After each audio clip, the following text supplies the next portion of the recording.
英語聞き流しリスニング、英語テキストと MP3 ダウンロード、その他の物語はホームページからお聞きいただけます。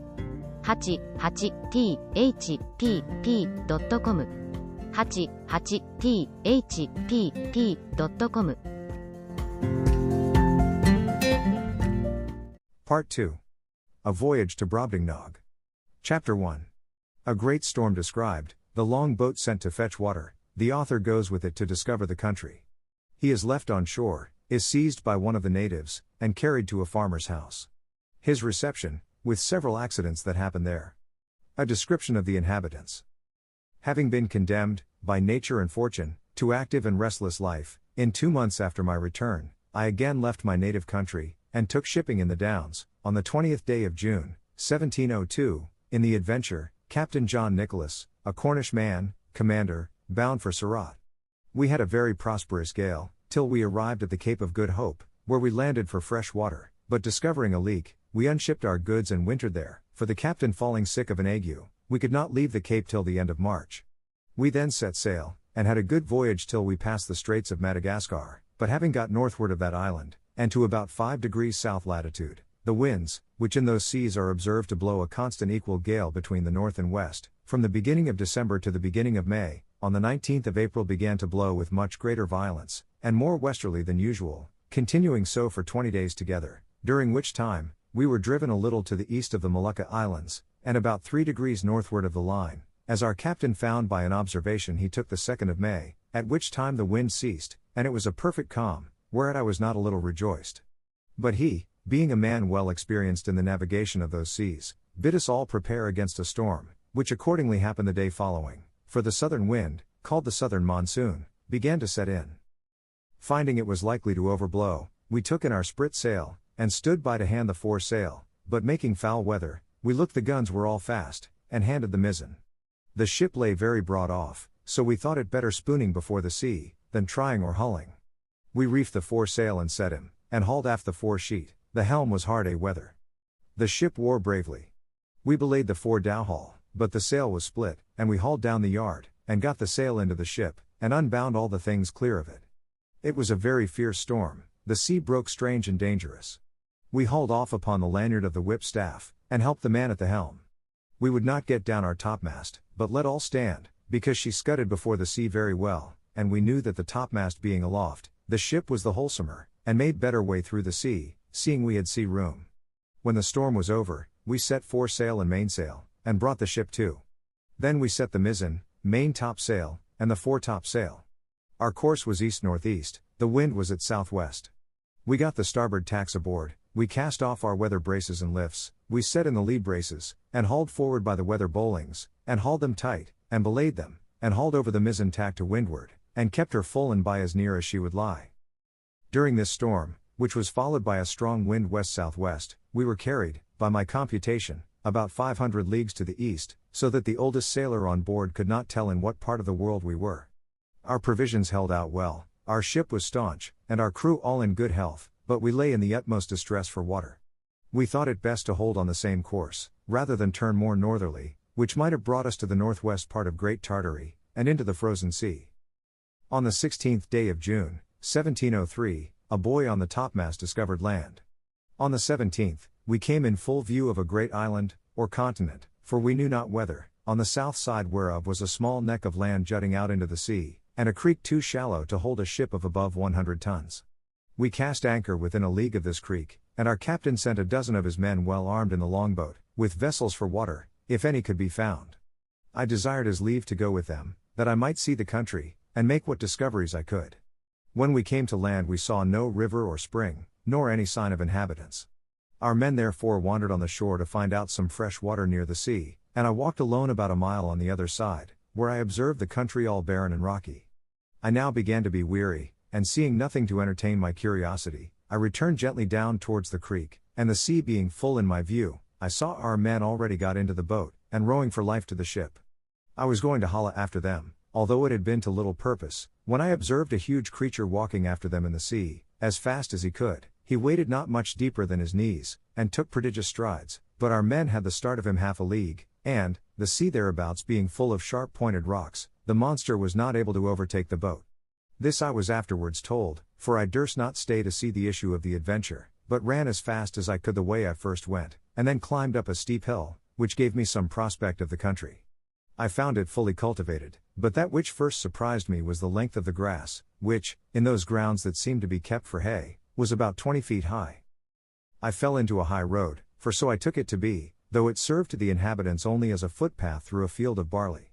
Here I walked on for some time, but could see little on either side, it being now near harvest, and the corn rising at least 40 feet.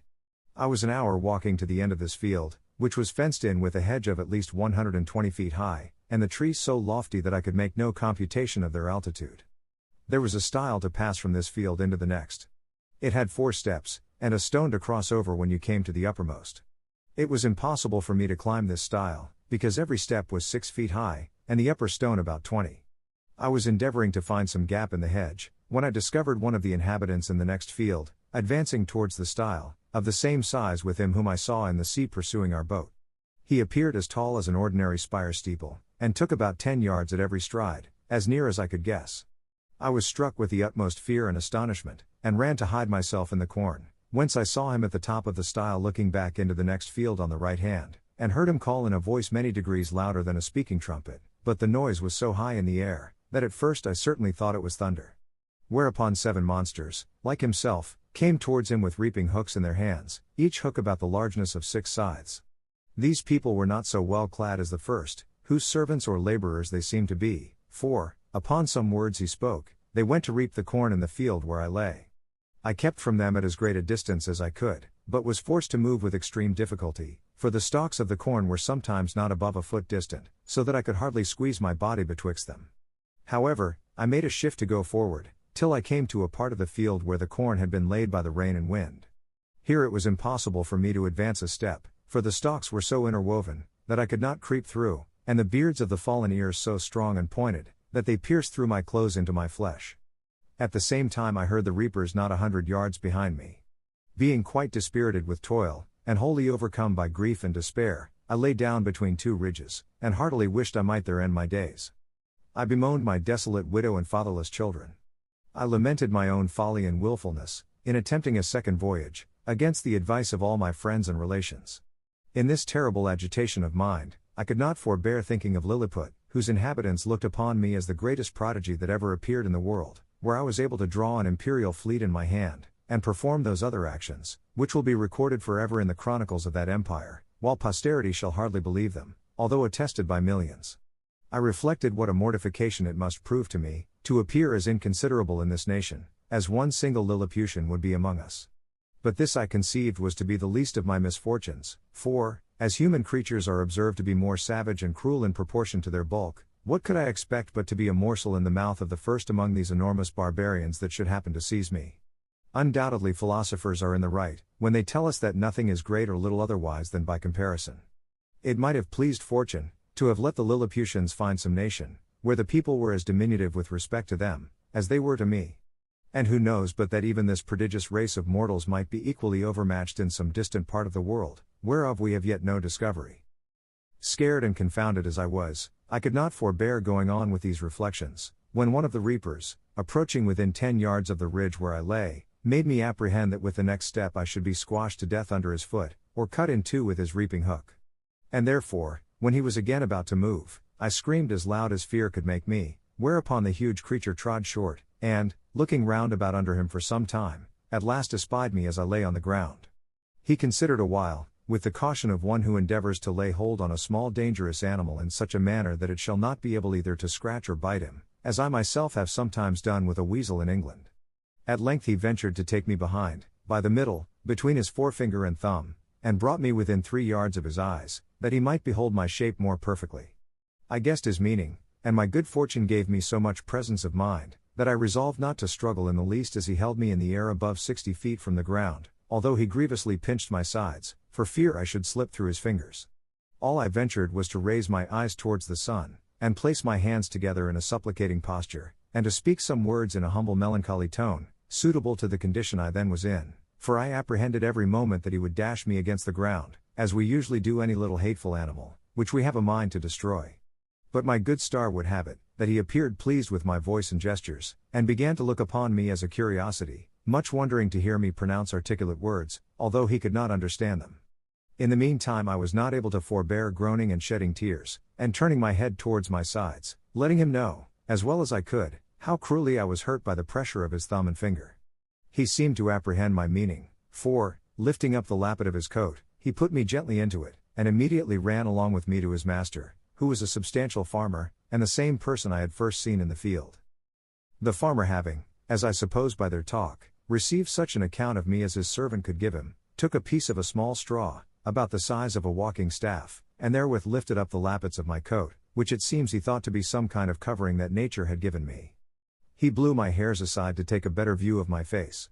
He called his hinds about him, and asked them, as I afterwards learned, whether they had ever seen in the fields any little creature that resembled me.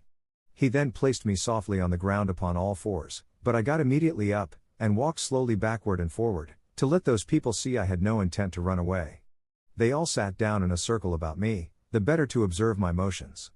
I pulled off my hat, and made a low bow towards the farmer. I fell on my knees, and lifted up my hands and eyes, and spoke several words as loud as I could. I took a purse of gold out of my pocket, and humbly presented it to him.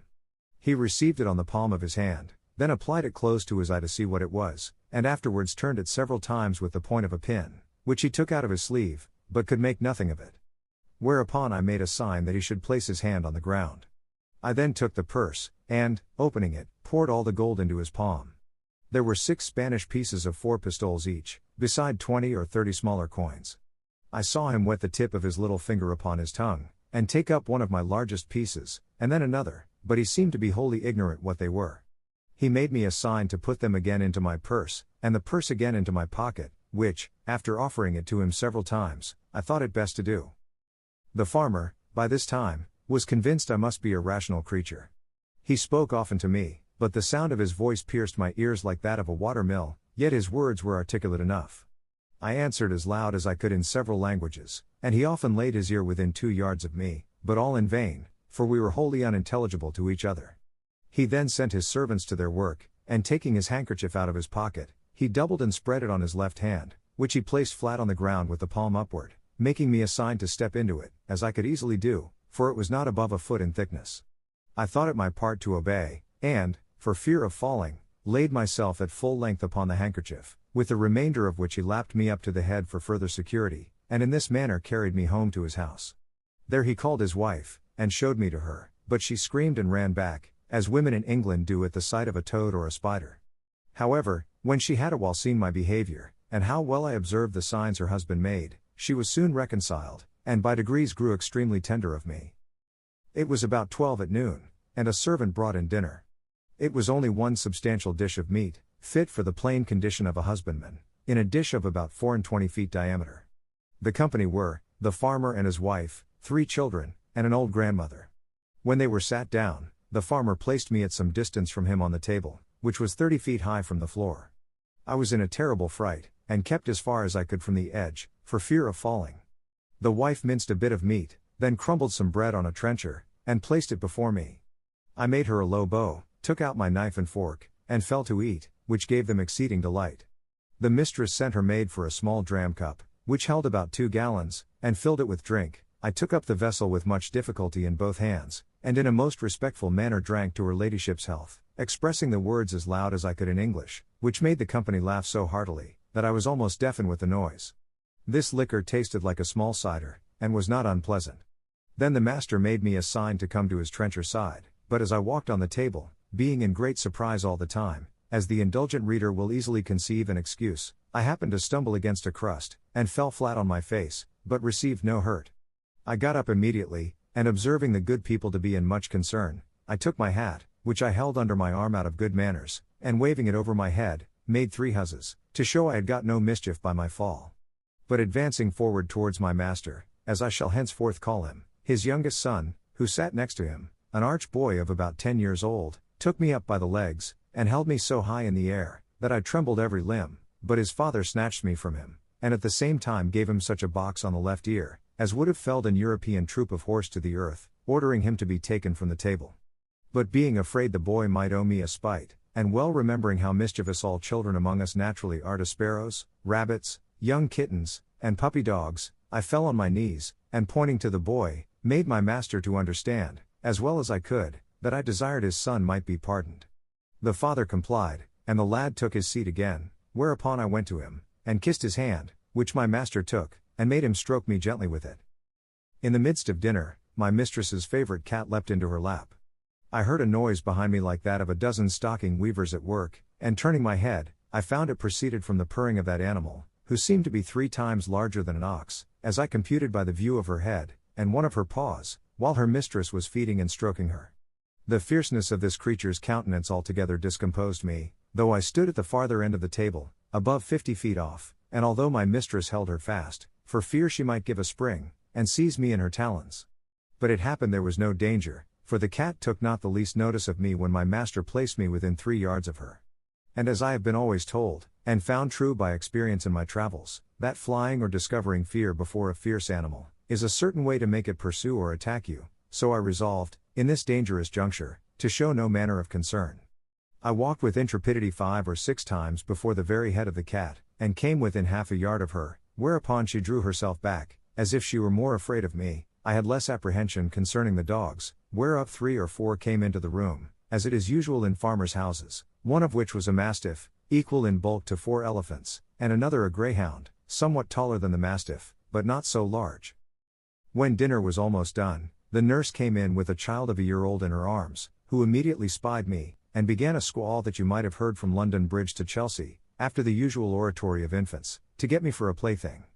The mother, out of pure indulgence, took me up, and put me towards the child, who presently seized me by the middle, and got my head into his mouth, where I roared so loud that the urchin was frighted, and let me drop, and I should infallibly have broke my neck, if the mother had not held her apron under me. The nurse, to quiet her babe, made use of a rattle which was a kind of hollow vessel filled with great stones, and fastened by a cable to the child's waist, but all in vain, so that she was forced to apply the last remedy by giving it suck. I must confess no object ever disgusted me so much as the sight of her monstrous breast, which I cannot tell what to compare with, so as to give the curious reader an idea of its bulk, shape, and color. It stood prominent 6 feet, and could not be less than 16 in circumference. The nipple was about half the bigness of my head, and the hue both of that and the dug, so varied with spots, pimples, and freckles, that nothing could appear more nauseous, for I had a near sight of her, she sitting down, the more conveniently to give suck, and I standing on the table.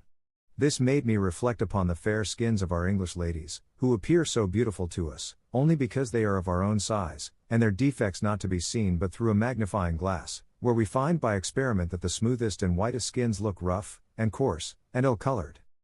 I remember when I was at Lilliput, the complexion of those diminutive people appeared to me the fairest in the world, and talking upon this subject with a person of learning there, who was an intimate friend of mine, he said that my face appeared much fairer and smoother when he looked on me from the ground, than it did upon a nearer view, when I took him up in my hand, and brought him close, which he confessed was at first a very shocking sight. He said, he could discover great holes in my skin, that the stumps of my beard were 10 times stronger than the bristles of a boar, and my complexion made up of several colors altogether disagreeable, although I must beg leave to say for myself, that I am as fair as most of my sex and country, and very little sunburnt by all my travels. On the other side, discoursing of the ladies in that emperor's court, he used to tell me, one had freckles, another too wide a mouth, a third too large a nose, nothing of which I was able to distinguish. I confess this reflection was obvious enough, which, however, I could not forbear, lest the reader might think those vast creatures were actually deformed, for I must do them the justice to say, they are a comely race of people, and particularly the features of my master's countenance, although he was but a farmer, when I beheld him from the height of 60 feet, appeared very well proportioned. When dinner was done, my master went out to his laborers, and, as I could discover by his voice and gesture, gave his wife strict charge to take care of me.